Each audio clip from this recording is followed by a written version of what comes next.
ఇంట్లో ఈ హాల్లో నేను కూర్చున్నాను అంటే ఒక ఆడపులిలా కూర్చునేదాన్ని. నాతో మాట్లాడడానికి మీ నాన్నే భయపడేవాడు. నా ముందు ఎవరు నోరెత్తాలన్నా వణికిపోయేవారు. అప్పుడు చక్రం తిప్పేదాన్ని. ఇప్పుడు చూపు తిప్పి కోపంగా చూడాలన్నా ఎవరు భయపడడం లేదు. దీనంతటికీ కారణం ఎవరు? మీరిద్దరే. ఎన్ని తప్పులు చేసినా మీ ఇద్దరిని నేను కాపాడుకుంటూ వస్తున్నాను. ఆ బాలుగాడు తుమ్మితే జలుబులాగా అంటుకుంటాడు, తగ్గితే క్యాన్సర్ లాగా తగులుకుంటాడు. అలాంటిది వాడికే దొరికిపోయారు మీరిద్దరు. మంచిదే, మీకు కావాల్సిందే. అందరి నోట్లో మట్టి కొట్టి మీ నోట్లో బంగారు పళ్ళను పెట్టించుకోవాలనుకున్నారు. ఉన్న మూతిలో పళ్ళన్నీ తర్వాత ఎప్పుడైనా మాట్లాడుకుందాం.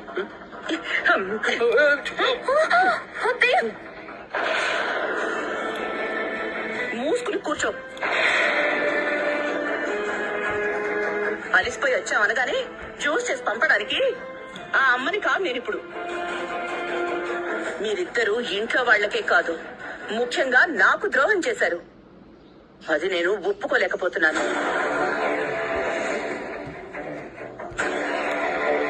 వీలైనంత త్వరగా మీరు చేసిన పాపం కడిగేసుకోవాలి. చేసిన నేరం సరిదిద్దుకోవడానికి డబ్బు తిరిగి తీసుకురావాలి.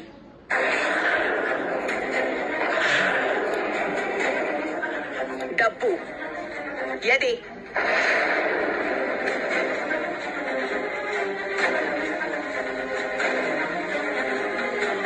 డబ్బు తెచ్చారా? నేను కూడా ట్రై చేస్తున్నానమ్మా. నువ్వా?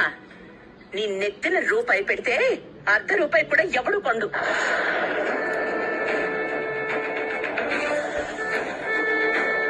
నీ వెకిలి మొహం చూసి ఎవడు రాపించేది? మరైతే ఏం చేయమంటావో నువ్వే చెప్పమ్మా.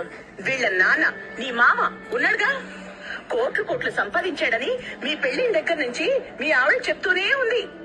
ఆయన పోయేటప్పుడు మూట కట్టుకుని యమబట్టల చేత మోయించుకుంటూ తీసుకెళ్తాడా ఏంటి? ఒక్కగానొక్క ఆడపిల్ల 40 లక్షలు ఇచ్చి చావచ్చుగా. ఆయన ఇంకా జైల్లోనే ఉన్నాడు అత్తయ్య. ఆయన జైల్లో ఉంటే ఆస్తులు జైల్లో ఉన్నాయా? బ్యాంక్ అకౌంట్లన్నీ బాగానే ఉన్నాయిగా. అంటే ఇంకో సాకు చెప్పావంటే ఈసారి ఈ అత్త విశ్వరూపం ఇంకోలా ఉంటుంది. ఇన్వెస్టిగేషన్? అవును, అది వేస్ట్ అయింది కాబట్టి ఇన్వెస్టిగేషన్ అన్నాను. ఏంట్రా అది?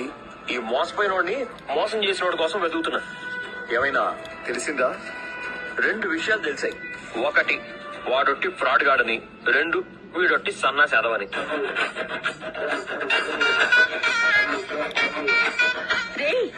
ఓయ్, ఏంటి ఇంకా గొంతులేస్తుంది? ఆ కాలం పోయింది కంటావతి. నీ కంచు కంటానికి ఇక్కడ వణికే వాళ్ళు ఎవ్వరూ లేరు. ఏంటి ఏంటి గుళ్ళో గంట ఊగినట్టు ఊగిపోతున్నావు? ఆగు. గంజిలో ఏగుతో ఎవరైనా మాట్లాడతారా? తీసి పారేస్తారు గాని. నేను కూడా అదే పని చేశానన్నా. వాడు దొరికిన వెంటనే నా డబ్బు నాకు కావాలి. అవునా? నువ్వు నీ భార్య ఇంట్లో కూర్చొని ఆర్డర్లు వేస్తున్నారా? సిగ్గు జరం ఏమైనా ఉన్నాయారా? నువ్వేమన్నా బ్యాంకులో పొదుపు చేసావా? గేషన్ లో ఉన్నాను. ఇన్వెస్టిగేషన్ ఇక్కడికి కడిగి పారేయడం బాగా నేర్చుకున్నావు. పూలు గుచ్చి సూది కొచ్చడం కూడా బాగా నేర్చుకున్నావు. నీ మొగుడు ఊరికే వెతుకుతున్నాడా? 30 లక్షలు దొరికితే వాడికి లాభం ఉంటుంది కదా. ఈ జీవిని ఏం చేయాలి నాన్న? 40 లక్షలు దొరికితే మా ఆయనే పెళ్లంతో పాటు మింగి నీళ్లు తాగారు. మరి ఏయ్, మర్యాదగా మాట్లాడండి అత్తయ్య, లేదంటే నేను అన్ని చూస్తూనే ఉన్నా. నేను అన్నిట్లోనూ తప్పులు వెతకగలను.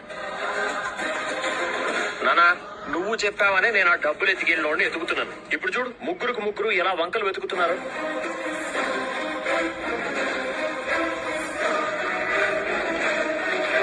మావయ్యని క్షమించమని అడిగి వెతకడం ఆపేయండి.